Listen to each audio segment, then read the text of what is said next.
Bonsoir, nous sommes le 28 janvier 2026 et je vous propose un bulletin d'information, plus précisément un point de situation au Proche et au Moyen-Orient, où, sur les 6 derniers mois, on observe une série d'avancées concrètes en faveur d'acteurs pro-occidentaux et sunnites et un recul notable des relais iraniens et des autonomistes kurdes.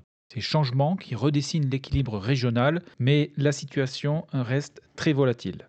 Donc je vais faire un exposé sur le Yémen, Israël, Liban, la Syrie et l'Iran. Nous allons commencer avec le Yémen où des avancées des forces pro-saoudiennes et gouvernementales dans le sud ont été observées avec la reprise de provinces et le recul du Southern Transitional Council, le STC, après une contre-offensive à la fin de l'année 2025 et début 2026. Ces gains renforcent l'autorité du Conseil présidentiel reconnu internationalement, mais la pacification reste fragile. Pour rappel, les principaux acteurs au Yémen sont les Houthis ou Ansar Allah, représentés en violet sur la carte, le gouvernement reconnu, qu'on appelle le PLC pour Presidential Leadership Council, en orange sur la carte, le Southern Transitional Council, donc ce sont les séparatistes du Sud, les STC, représentés en bleu, et nous avons également une constellation de milices locales, des forces pro-émiraties, pro-saoudiennes, ainsi que des groupes djihadistes comme l'État islamique ou l'ACAP, présentes dans le centre du pays et ici sur la carte en noir. Ces forces s'affrontent selon des lignes idéologiques régionales et d'alliances extérieures. Donc je vais faire un petit rappel sur ces factions. Nous allons commencer avec les Houthis, ou Ansar Allah, qui est un mouvement chiite zahadite originaire du nord, la ville de Sanaa, depuis 2014-2015, et ils contrôlent donc cette capitale et une grande partie du nord-ouest du pays. Ils sont accusés régulièrement de liens avec l'Iran, opposés à l'Arabie saoudite et à la coalition sunnite. Ils sont notamment responsables d'attaques maritimes et de frappes transfrontalières vers Israël qui ont internationalisé le conflit, et notamment en mer Rouge. Nous avons ensuite le PLC, qui est le gouvernement reconnu à l'international, PLC pour Presidential Leadership Council. C'est l'autorité donc qui est officiellement reconnue, formée pour remplacer le gouvernement de Hadi, soutenu par l'Arabie saoudite et certains partenaires occidentaux. Le PLC, c'est donc le gouvernement officiel, mais il est important de préciser qu'il est basé en exil, souvent à Riyad ou à Aden. Il a été formé en 2022 pour unifier les forces anti-Houthis, donc contre les Houthis, mais il est traversé par de fortes tensions internes car il regroupe des courants qui ne sont pas toujours d'accord entre eux. Son armée régulière est plutôt fragmentée et il y a une coordination avec la coalition saoudienne. Son objectif, donc du PLC, c'est de rétablir l'autorité sur l'ensemble du territoire et de contrer les Houthis. Nous avons ensuite la faction STC pour Southern Transitional Council, donc ce sont des forces séparatistes du sud du Yémen, c'est donc clairement un mouvement sécessionniste pro-émirati visant la restauration de l'État du Sud, anciennement qu'on appelait le Yémen du Sud, et il contrôle périodiquement Aden et d'autres provinces méridionales. Ce STC a de forts liens donc avec les Émirats arabes unis, il rivalise parfois avec le PLC, malgré une opposition commune aux Houthis. Au niveau de ces évolutions récentes, il y a eu une flambée de conflits internes avec le PLC et des revers militaires lors de la contre-offensive de fin 2025, début 2026, où le PLC a pris le dessus sur le STC. Bien qu'il fasse techniquement partie du gouvernement du PLC, il se heurte souvent à lui sur le terrain. Il est bien de rappeler qu'ils sont massivement soutenus par les Émirats arabes unis. Nous avons également une constellation de milices et de forces régionales au Yémen, et c'est là que ça se complique un petit peu, puisqu'on peut diviser ce groupe en deux influences majeures. Donc parmi ces milices et forces régionales, il y a celles qui sont soutenues par les Émiratis, comme les forces des géants, qu'on appelle Al-Amalika, très efficaces au combat, ou bien les forces Tarek Saleh, qui est le neveu de l'ancien président.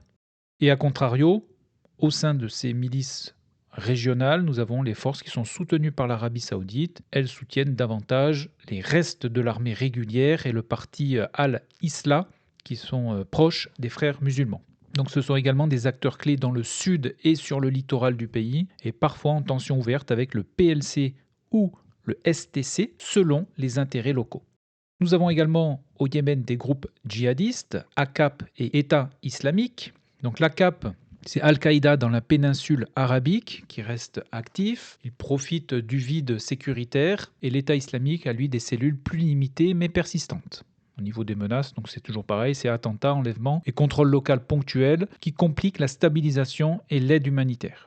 Au niveau des enjeux transversaux et des points à surveiller dans cette région, tout d'abord il y a la fragmentation du mouvement anti-Houthi, notamment la rivalité entre le PLC et le STC, qui affaiblissent la cohérence politique et militaire des forces reconnues comme légitimes contre les Houthis. Il y a toujours de l'influence étrangère, notamment de l'Arabie saoudite, de l'Iran, des Émirats arabes unis, qui soutiennent des acteurs différents. Donc, pour rappel, l'Iran soutient les Houthis, l'Arabie saoudite le PLC et les Émiratis le STC. Donc la guerre par procuration persiste au Yémen, avec pour crise majeure la crise humanitaire avec des déplacements massifs, accès humanitaire restreint et des risques d'escalade maritime et régionale. Et avant de conclure sur le Yémen, donc je voulais faire un petit point avec vous sur la présence des bases émiraties dans cette région, donc que vous voyez maintenant clignoter sur la carte. Donc il s'agit donc de bases militaires. Alors, j'en ai dénombré 6 dans cette région. Il y a tout d'abord une base sur l'île de Zoukar, donc qui est un hub logistique et qui sert également de surveillance aérienne. Ensuite, on a l'île de Périm, qui est juste ici à l'embouchure du golfe d'Aden. Donc toutes ces bases ont des pistes pour les avions. De base de Périm contrôle essentiellement la navigation, vu sa position géographique. Ensuite, on a la base de Berbera. La particularité de cette base aérienne, c'est qu'elle possède également un bassin de Radoub ici. C'est un bassin en eau profonde. Elle supporte également les actions militaires au Yémen et au Soudan. Ensuite, nous avons 3 autres bases émiraties dans cette région. Donc, ces bases émiraties se situent en Somalie, plus précisément au Somaliland. Mais le Somaliland est un État qui s'est autoproclamé indépendant en 1991 par rapport à la Somalie et qui n'est pas reconnu par la communauté internationale. Donc en Somalie, nous avons donc 2 bases, donc la base de Berbera que l'on vient de voir, mais également la base de Bossasso qui contient un important dépôt de munitions et également des systèmes de radar pour la défense aérienne. Et ensuite, nous avons 2 autres bases émiraties sur des îles ici. La première est la base de Abd al-Khouri, qui opère notamment des systèmes de radar et la surveillance aussi des attaques des Houthis contre Israël. Et nous avons également la base de l'île de Samna, qui a pour mission le contrôle de la navigation régionale. Et pour rappel, toutes ces bases ont des pistes pour l'aviation. Et comme vous pouvez le constater, les Émirats arabes unis sont fortement présents dans le golfe d'Aden ainsi que sur le sud de la mer Rouge. Et ces Émiratis soutiennent le STC, donc ce sont les séparatistes yéménites qui sont actuellement donc dans l'est du pays. Donc en conclusion, sur le Yémen, il y a donc un équilibre précaire entre fragmentation et reconfiguration. L'évolution du conflit yéménite au début de l'année 2026 marque un tournant paradoxal puisque d'un côté, on a un recul militaire du STC face aux forces pro-gouvernementales qui semblent renforcer la légitimité centrale du PLC et les intérêts saoudiens dans le sud. De l'autre, cette reprise d'autorité reste de façade, tant que le front anti-Houthi demeure miné par des rivalités idéologiques et des agendas régionaux divergents entre Riyad et Abu Dhabi. Malgré cet affaiblissement relatif des relais iraniens constatés ces derniers mois à l'échelle régionale, les Houthis conservent un ancrage solide dans le nord. Leur capacité de nuisance en mer Rouge demeure un levier de pression international majeur, transformant la crise locale en un enjeu de sécurité globale. En somme, si les avancées des forces pro-occidentales et sunnites redessinent temporairement la carte du pays, le Yémen, durable, reste hypothétique par 3 facteurs critiques. 1. La cohésion interne du bloc anti-Houthi, qui est encore loin d'être acquise malgré les récents gains territoriaux. 2. L'évolution des négociations entre l'Iran et l'Arabie saoudite, dont le Yémen demeure le principal théâtre de confrontation indirecte. Et enfin, l'urgence humanitaire qui s'aggrave à chaque nouvelle offensive, rendant toute stabilisation politique illusoire dans une reconstruction massive et coordonnée. Le Yémen entre ainsi dans une phase de ni paix ni guerre où chaque avancée tactique risque de provoquer une nouvelle fragmentation, confirmant que la solution du conflit ne pourra être uniquement militaire mais devra passer par un compromis incluant l'ensemble des acteurs de cette constellation locale. Donc voilà ce que l'on pouvait dire sur le Yémen. Nous allons maintenant nous porter en Syrie, où les forces gouvernementales ont repris des territoires tenus par l'administration autonome Rojava. Donc Rojava, ce sont les Kurdes. Après une offensive qui a eu lieu au début de ce mois, janvier 2026, un accord d'intégration entre Damas et les FDS, donc les FDS, ce sont les forces armées kurdes du nord-est de la Syrie, a été annoncé pour mettre fin au combat. Le soutien militaire américain aux Kurdes a été réduit. Washington encourage désormais l'intégration. Je vous présente ici une carte avant et après l'intégration des Kurdes au régime de Damas. Comme vous pouvez le constater, les Kurdes, donc les FDS, ont perdu beaucoup de terrain et actuellement leurs forces se répartissent une petite région à l'ouest sur Kobané, zone frontalière avec la Turquie, et à l'est où une autre partie du territoire syrien est toujours sous administration des Kurdes, mais pour combien de temps encore? Donc en résumé, pour la Syrie, le nord-est syrien est dominé par la coalition kurdo-arabe des FDS, désormais en processus d'accords locaux d'intégration avec Damas, tandis que l'armée syrienne, la coalition internationale et divers milices tribales et étrangères, Russie, Turquie indirectement via proxy, restent des acteurs clés. La situation reste volatile avec un risque humanitaire et d'escalade. Pour vous donner une meilleure grille de lecture, il y a des points ici à considérer, notamment comprendre qui contrôle quoi, quelles sont les lignes d'affrontement récentes et les enjeux humanitaires et sécuritaires. La question centrale et actuelle en Syrie, c'est est-ce que l'intégration des FDS, donc des forces armées kurdes, dans l'État syrien est-elle durable ou seulement temporaire? Je vais vous présenter maintenant les principales forces et factions dans ce nord-est syrien, parce que dans une précédente vidéo, je vous avais déjà présenté toutes les forces et les factions en Syrie. Concernant donc les FDS, au niveau de sa composition, ce sont majoritairement des Kurdes, mais ce sont aussi des brigades arabes et tribales.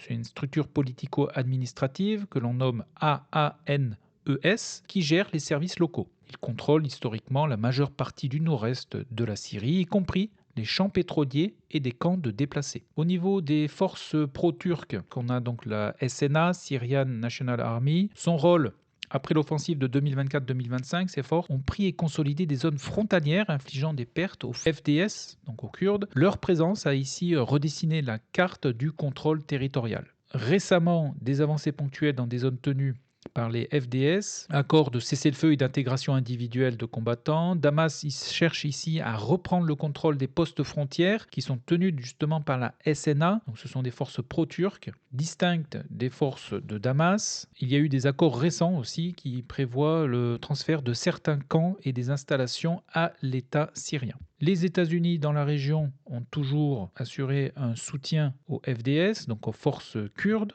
Mais on note ces derniers mois une réduction visible du soutien et un recentrage diplomatique qui a contribué à pousser les Kurdes vers des arrangements avec Damas, se retrouvant un petit peu seuls. Il y a également d'autres acteurs dans la région, la Russie, qui est en train d'évacuer une base dans le nord-est de la Syrie, et plus précisément sa base de Kameshi, donc qui se situe ici, le nord-est de la Syrie. Et le transfert est actuellement en direction de la base de Meymim, qui se trouve également en Syrie, mais sur la côte méditerranéenne. Ici, exactement. Il y a aussi l'influence de l'Iran, qui influence indirectement des milices locales, mais elle est moins présente directement dans le nord-est que dans l'ouest et le sud du pays. Et il y a également toujours des groupes djihadistes et des cellules islamiques, qui est une menace persistante dans cette région, avec des cellules dormantes et des attaques sporadiques. La gestion des détenus de l'État islamique dans les camps et les prisons reste un point critique. Il y a un transfert de contrôle des prisons et des camps qui augmente les risques de violence et d'évasion si les procédures ne sont pas conformes aux droits humains. Au niveau des enjeux et des risques dans le nord-est de la Syrie, donc humanitaire bien entendu avec des déplacements massifs, accès humanitaire limité, sécurité des camps. Au niveau de la sécurité, il y a un risque d'escalade entre l'armée de Damas et les FDS si les accords sont mal appliqués ou pas respectés. Possibilité d'intervention turque, indirecte, via des proxys le long de la frontière. Et au niveau politique, l'intégration des combattants FDS dans les forces syriennes pourrait stabiliser ou alors fragmenter davantage selon les garanties et la représentativité. En conclusion, sur ce théâtre syrien, en ce début d'année 2026, c'est marqué par le pragmatisme du désespoir, je dirais, puisque l'accord d'intégration entre les FDS et Damas ne signent pas nécessairement la fin des tensions, mais plutôt une mutation du conflit. D'une guerre de territoire, on passe à une lutte d'influence institutionnelle. Donc ici, il y a 3 défis majeurs pour les mois à venir. Un, c'est l'absorption militaire, c'est-à-dire l'intégration des combattants kurdes dans l'armée régulière syrienne, qui risque de créer des poches d'insubordination si les garanties d'autonomie locale ne sont pas respectées. Ensuite, il y a toujours ce facteur turc, puisque Ankara voit d'un mauvais œil cette réunification et la présence de Damas à sa frontière, puisque la zone tampon contrôlée par ses proxys reste une poudrière qui pourrait s'enflammer si Damas tente de reprendre ses territoires de force. Et enfin, il y a la bombe à retardement sécuritaire, puisque le transfert des centres de détention des islamistes et du camp, notamment d'Al-Hol, à l'autorité centrale syrienne est un pari risqué. Sans une supervision internationale stricte, ces lieux pourraient redevenir des foyers de radicalisation ou de marchandage politique. Mais on l'a également constaté en Syrie, dans le nord-est, que des prisons avaient été vidées de ces détenus, donc lâchant dans la nature des islamistes. Donc voilà pour les informations essentielles en Syrie. Nous allons basculer donc en Israël. Ici, on va d'abord se rendre au Liban, où le cessez-le-feu est sous haute tension, puisque le conflit, officiellement suspendu par un accord de cessation des hostilités en novembre 2024, connaît une érosion critique en ce mois de janvier 2026. Israël a intensifié ses opérations aériennes, notamment à Tyr et dans la région de Nabattieh, au motif de violation du Hezbollah. L'armée israélienne affirme cibler le réarmement de l'unité d'élite Al-Radwan. Depuis le début de cette année, on dénombre déjà plusieurs centaines de violations de l'espace aérien libanais par des drones et des chasseurs israéliens. L'armée libanaise, bien que déployée sur 130 nouvelles positions au sud Liban, avec l'aide de la FINUL, peine à imposer son autorité face à la présence militaire de Tsahal.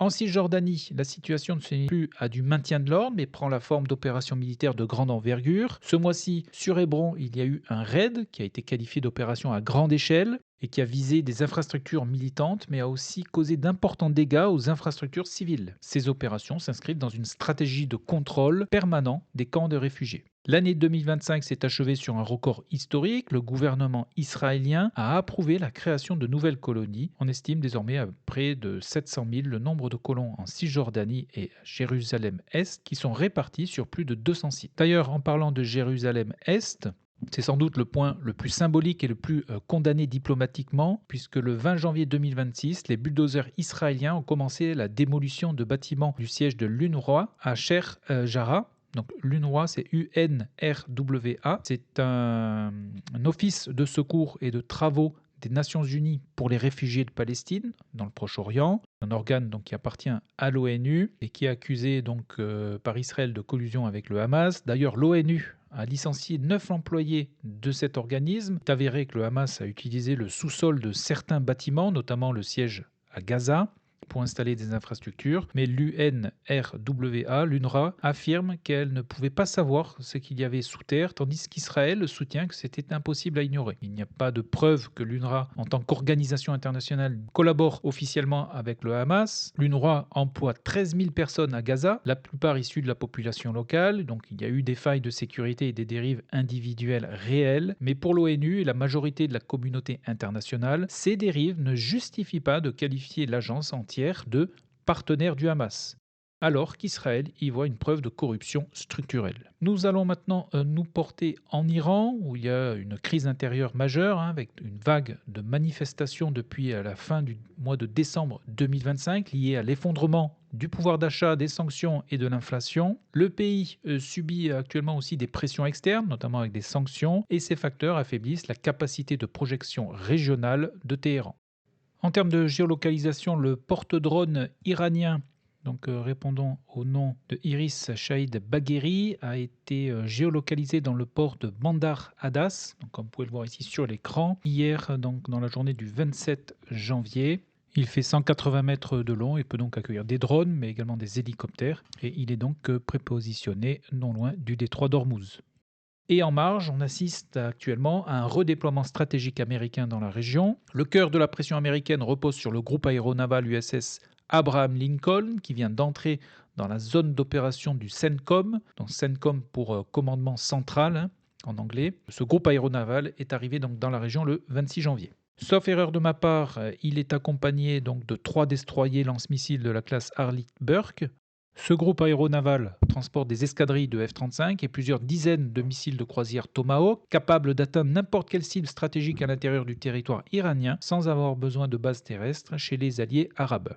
Actuellement, ce groupe aéronaval est positionné dans l'océan Indien, mer d'Arabie, ce qui lui permet de frapper tout en restant hors de portée des missiles côtiers iraniens à courte portée. On observe également depuis 10 jours un pont aérien massif vers les bases du Moyen-Orient. Entre le 18 et le 26 janvier, plus de 40 avions cargo type C-17 et C-5M ont atterri sur les bases américaines de la région, acheminant du matériel de défense antiaérienne et des munitions. La présence du porte-avions renforce les 3 escadrilles de F-15 déjà prépositionnées dans cette même région. Le nombre de soldats américains au Proche et au Moyen-Orient est remonté à environ 50 000 hommes contre 34 000 en 2024. Au Qatar, la base d'Al-Udeid reste le quartier général américain avec 10 000 hommes et un nouveau centre de coordination de défense antiaérienne a été ouvert le 13 janvier de ce mois-ci. Au Koweït, ce sont environ 13 000 hommes qui sont répartis sur les camps de Harifian et de Ali al-Salem. Et aux Émirats arabes unis, plus précisément à Al-Dhafra, ici c'est un hub logistique majeur, bien que les Émirats arabes unis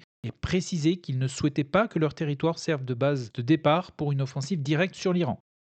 Ce redéploiement massif n'est pas seulement une démonstration de force, il vise à donner au président Trump des options immédiates pour frapper les arsenaux de missiles ou les centres de commandement iraniens si Téhéran tentait de détourner l'attention de sa crise intérieure par une agression régionale. Donc c'est une situation à surveiller de près ces prochains jours. En conclusion sur ces informations et sur ce point de situation, l'année 2026 marque un tournant historique pour le Moyen-Orient.